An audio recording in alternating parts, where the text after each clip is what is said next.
Welcome to my channel. Cassie and I had been married for 5 years and dated for another 5 before tying the knot. You could say we had been in love since we were kids. I had dated a few girls before Cassie, but as far as I knew, she had only been with one other guy. Our marriage was unfolding exactly as we had planned.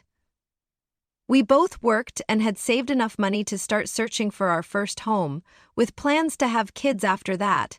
My career as a structural engineer was progressing well, and Cassie intended to leave her job and stay home once we had children. Cassie was as stunning as the day we first met. Her shoulder-length chestnut hair and thick bangs, which nearly covered her eyes, gave her a youthful charm. Her dark eyes sparkled whenever she laughed. Though she was only 5 feet, her confident demeanor made her seem taller. She had beautifully shaped hips and a slim, elegant waist. As for me, I was pretty average. At just under 6 feet tall and weighing slightly less than 200 pounds, there wasn't much to brag about. My best feature was probably my full head of hair. I jogged at least 3 times a week to stay fit. Our sex life was fantastic. Over the years, we had explored almost everything together and had open conversations about what we liked and disliked. I was content with her level of openness and assumed she felt the same about mine. Life was good and our future looked promising. Everything remained perfect until one night when a conversation changed everything. Typically, when we went to bed, we'd either have sex or fall asleep.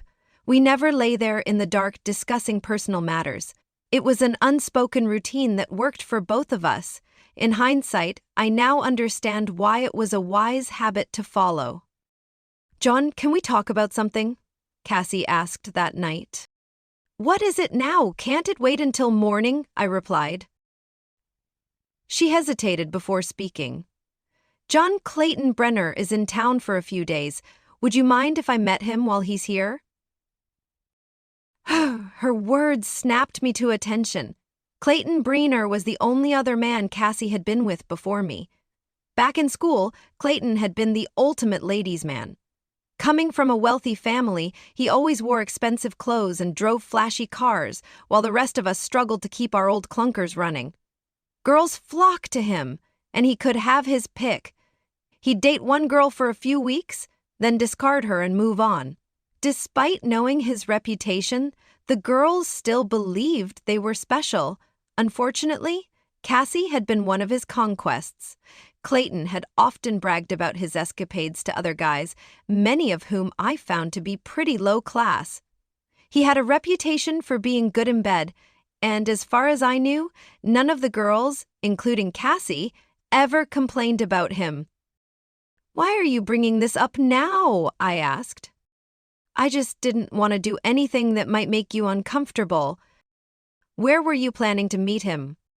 The Day It's In restaurant." "Cassie, I really don't like Clayton Brenner." "I know, but we were friends back in school." "You weren't his friend, Cassie. You were just another notch on his belt." She didn't respond, and the silence grew unbearable. "When did he call you?" I asked. "Yesterday." "Why are you only telling me this now?" Another pause followed, this one longer than the first. "I'm not going to comment on either option," I finally said. "Do what you want and let your conscience guide you." It was the line I had always wanted to use. I turned onto my side, facing away from her. For a while, everything was quiet, but then I heard her crying softly into her pillow. She had never done that before. I stayed completely still, pretending to be asleep. She sobbed quietly for a long time before finally drifting off. It was the longest night of my life. Why would she cry just because I refused to indulge her in meeting an old boyfriend? Why had she waited an entire day to tell me he was in town? And why had he contacted her in the first place? Our conversation had been brief and lacked the kind of emotional depth that would bring her to tears. I knew I was missing something, but couldn't figure out what it was. I tossed and turned all night, trying to make sense of it. Of course, There was an easy way to resolve my confusion. I could simply ask her. Had she already seen him? Why did she want to meet him? Was she planning to sleep with him, or had she already done so? The questions were driving me mad, but I was determined not to confront her. I felt strongly that any answers should come voluntarily from her, without me prying. If she told me, that was fine, but I wasn't gonna ask. I glanced at the clock. It was nearly 5 a.m. I got up and quietly went to the bathroom. My mind was still racing as I tried, unsuccessfully, to calm it. Before leaving the bathroom, I noticed the laundry basket. Slowly, I lifted the lid and rummaged through the clothes inside. I found a pair of black silk panties and a matching push-up bra. This was her special lingerie, reserved for birthdays, anniversaries, or other celebratory occasions. Special lingerie always meant special sex, but yesterday hadn't been a special day and we hadn't had special sex. In fact, I hadn't even seen her wearing that lingerie. There was only one conclusion: she had worn it for someone else. Slowly, I brought the panties to my face. There were no obvious signs of sexual activity, no fluids or evidence. I sighed with relief, though I reminded myself this didn't guarantee nothing had happened. All I knew for certain was that she had worn her black silk underwear that day, likely for someone to admire her in them. Carefully, I placed the lingerie on the vanity, trying not to make any noise. I got dressed and left the house. The Waffle House was always open, so I went there to clear my head. By the time I was on my third cup of coffee, my thoughts were spiraling. My half-eaten breakfast sat untouched. I paid the bill and left, still unsure what to do next. Inside me, emotions churned. First, I felt a deep sense of disappointment over my wife's likely betrayal. That was quickly replaced by a growing desire for revenge. Clayton Brenner had crossed a line by contacting my wife. He was a smooth operator and a cunning man, but the thought of him intruding on my marriage enraged me. Women never forget their first lover, and Clayton's wealth and good looks only made the situation worse. Revenge against my wife was more complicated. I knew what Clayton was up to, but I wasn't sure what Cassie had done. Her intentions mattered to me. If she had acted, I needed to understand why and what she hoped to gain. I didn't feel I could make a judgment about Cassie until I had more information. At the same time, I wasn't sure I even wanted to know more. I drove aimlessly around town for hours, trying to clear my head until it was finally time to head to work. In the end, I convinced myself that learning the truth about what Cassie had or hadn't done would only harm our marriage, possibly destroying it entirely. I resolved not to let her explain herself, no matter how hard she tried, if she even tried at all. I felt exhausted and overwhelmed, with no desire to go to work or anywhere else. When I got home, Cassie was already awake. By then, she had undoubtedly discovered the bra and panties I had left on the bathroom vanity. I tried to imagine what she must be thinking, but my own thoughts were so chaotic that I couldn't focus on hers. Now she knew that I knew something had happened. At the office, I couldn't concentrate on my work. Around 10 a.m., the phone rang. "John, it's Cassie," she said. "Yes," I replied. There was a brief pause before she continued. "I'm going to stay with my mom for a few days." "Are you okay?" I asked. "How long is a few days?" "Around a week," she answered. "Is that all right?" "Sure. Call me when you're ready to come back." "Okay, thanks." Another pause followed before she added softly, "John, I love you." I didn't respond. Instead, I quietly hung up the phone, sat down at my desk, and cried for the first time in years. I spent the rest of the week on leave, using up some accumulated sick days. I knew I was on the verge of doing something reckless, though I wasn't sure what it would be. The most plausible scenario I could picture was this. Cassie had met Clayton at the motel restaurant, gone to his room, and slept with him, just like old times. When she got home, guilt consumed her, and she tried to confess in her own way. She had waited until we were in bed, thinking I'd take the news better that way. The act was already done, and she hoped for some reluctant acceptance from me to justify her actions. But I didn't give her an inch, and now she was stuck. She knew I was aware that she wasn't being completely honest, but had no idea how to handle it. Of course, I could be wrong about all of this. When I returned home, I found the black lingerie discarded in the trash bin in the garage. The next 2 days were a blur of self-inflicted misery. I stayed in the house, replaying endless scenarios in my head. I had always thought Cassie and I shared something special, and above all, I wanted to preserve it. Any confession from her would shatter the trust between us, and any questions from me would do the same. We were at an impasse. I was convinced that she wanted to confess to ease her guilt and was ready to face the fallout, but I no longer wanted her to. I feared her confession would ruin everything we had. Cassie didn't seem to grasp the full weight of the situation. Was she now a cheater? A remorseful housewife who made a mistake? Or something in between? And then there was Clayton, a notorious womanizer who preyed on married women, confident they were easy targets because he'd already had them before. He had dared to call my home my sanctuary to tempt my wife. It was clear where my anger should be directed. The next day, I decided to address part of the problem, regardless of the consequences. It wasn't difficult to find out which room Clayton was staying in. I opted for a straightforward approach. I'd knock on his door, and when he answered, I'd shoot him. At that moment, I didn't care about getting caught. I wasn't planning to make a scene. My goal was to get in and out quietly. I chose my Ruger .22 caliber handgun for the job. 3 shots to the chest and 1 to the head would be enough to finish him. I'm not much of a gun enthusiast and couldn't even remember the last time I used or cleaned any of my firearms. My collection wasn't extensive, just a shotgun, a hunting rifle, a .38 caliber pistol, and my Ruger. But when I went to retrieve the Ruger, I couldn't find it. I racked my brain, trying to recall if I had loaned it to someone, but nothing came to mind. In the end, I grabbed my Smith & Wesson instead and drove to the Dessa Inn. Things didn't go as planned. When I arrived, the motel parking lot was crawling with police cars. I quickly shoved the gun under my seat and casually got out of the car. As I approached the building, I saw officers escorting a woman out of Clayton's room. She was draped in a blanket, and a female officer was guiding her by the shoulders.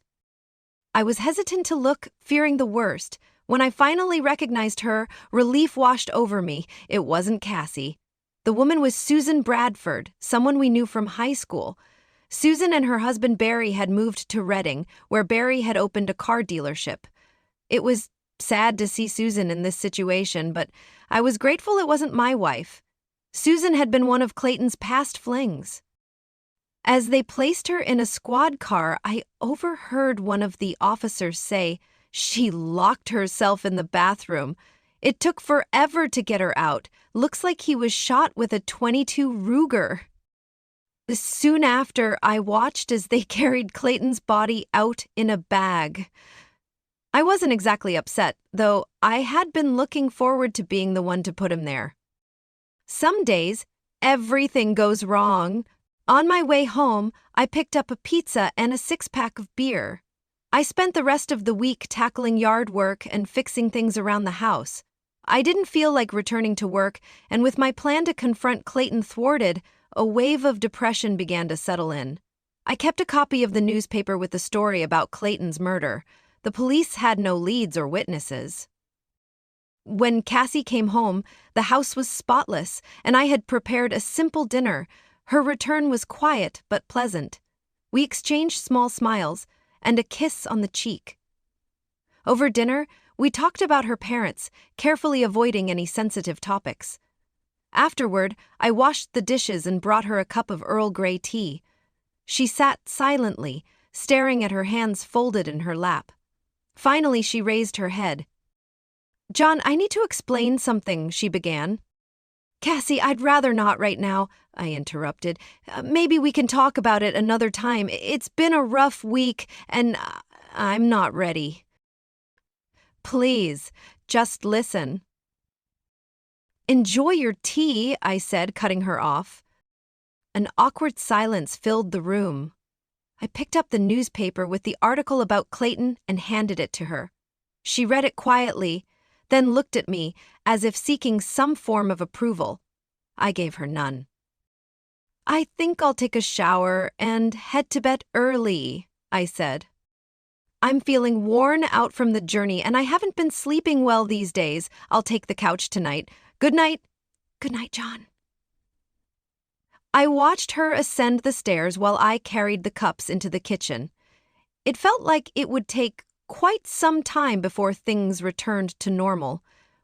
About 2 weeks later, I moved back into our bedroom, and roughly 6 weeks after that, we resumed being intimate. It took 4 months for our relationship to regain some semblance of normalcy. It was never quite the same, but we got close. We no longer shared late-night conversations, nor did we ever discuss the incident involving Clayton. When Cassie became pregnant, we were thrilled. With a baby on the way, a new car became a necessity. A station wagon, naturally. I went to see Barry Bradford, who was in the midst of divorcing Susan and had no reservations about talking about it. It's unfortunate, he said, that she locked herself in the bathroom and couldn't recognize the shooter. I commented that a Ruger would have sounded muffled, but even so, she couldn't have missed the sound of the gunfire. Barry gave me a peculiar look, and I tried to determine what I might have said wrong. Up until that point, our conversation had been straightforward and open. John, none of the news reports or articles mentioned that she was in the bathroom, he said. I hesitated before replying, well, I must have read it somewhere. I avoided telling him that I'd been at the scene of the crime. I've got all the clippings and details about the case, and that part was never mentioned. Also, the use of a .22 Ruger was never made public. The police kept that confidential for their investigation. I stammered, I don't remember, but I must have heard it somewhere. Barry stared at me for a long moment without saying a word. He was aware, as most people were, that Cassie had fallen for Clayton's charm. Everyone knew the women Clayton had been involved with because he boasted about every single one. A broad smile spread across Barry's face. John, I'm about to offer you the best deal on the finest station wagon here. Let's go choose one. I figured Barry had drawn his own conclusions about how I knew Susan had been in the bathroom. He was mistaken, but I saw no need to correct him. In the end, Barry started his own Ford dealership, and I received excellent deals on a new car every 2 years for the rest of my life. Cassie and I had 2 amazing daughters, and our marriage grew stronger over time, despite one misstep. At social gatherings, Cassie always made a point to stay close to me. If any overly confident man tried flirting with her, she would take my hand and softly whisper, "It's time to go." I always understood what she meant. This happened often because Cassie had matured into a true femme fatale. She aged beautifully. Some of our regular hosts caught on to this quirk of hers and started playing along. When they noticed Cassie and me leaving early, they'd try to figure out who the offender was so they could confront him. It became a playful tradition in our social circle. When our 20th high school reunion came around, we attended in Lancaster. Like most reunions, it was full of handshakes and small talk. Everything was going smoothly and we were enjoying ourselves. Toward the end of the evening, a sophisticated, well-dressed woman approached our table. It was Janet Brenner, Clayton's widow. She walked up, extended her hand, and invited me to dance. I looked at Cassie, who gave me a nod, signaling it was fine. It was a slow dance, and I made a conscious effort not to do anything inappropriate. When the song ended, we lingered on the dance floor. Janet turned to face me, holding both of my hands. Clayton had an electronic planner, she began. When the police returned his belongings to me, the planner was still on. I don't know why they didn't keep it or at least examine it. I read through it countless times before destroying it. I've waited for this moment to thank you in person for making the past 12 years incredible. My new husband is the best thing that's ever happened to me, and it's all thanks to you. I understood what she was implying, but didn't have the heart to correct her. Letting her believe her version of the story seemed harmless. I maintained a neutral expression as she leaned in and gently kissed me on the cheek. Glancing back, I saw Cassie watching intently. I escorted Janet back to her seat, where a large, imposing man stood up. "John, this is my husband, Harold Stanton. Harold, meet John Wagner." Harold gave me a firm handshake that left my hand aching. "It's great to finally meet you. Janet and I owe you a lot. I'm glad everything worked out for you both. Wishing you many happy years together," I said, though it felt awkward. I returned to our table and noticed Cassie sitting with her head down, nervously fiddling with her fingers. Her usual habit when she was uneasy. When I sat down, she began to speak, but I pressed my fingers to my lips, signaling her to stop. She smiled gently and remained silent. We were both exhausted, and the drive back to Reading was about 2 hours. We chatted briefly about the evening but didn't bring up Janet. Once home, we checked on the kids and went to bed. As I turned off the light, I kissed her on the cheek. The room was quiet, but I could tell she wasn't asleep. "John?" she finally said. "Yes? What did Janet say to you?" "She told me she's happy with her new husband and wanted me to thank you for her. I lied." The room was silent again. Cassie lay completely still. "Cassie? Yes? What did you do with my Ruger? Good night, John." "Thank you for sticking around until the end. See you next time on Cheating Stories. Take care of yourself and your loved ones. Goodbye."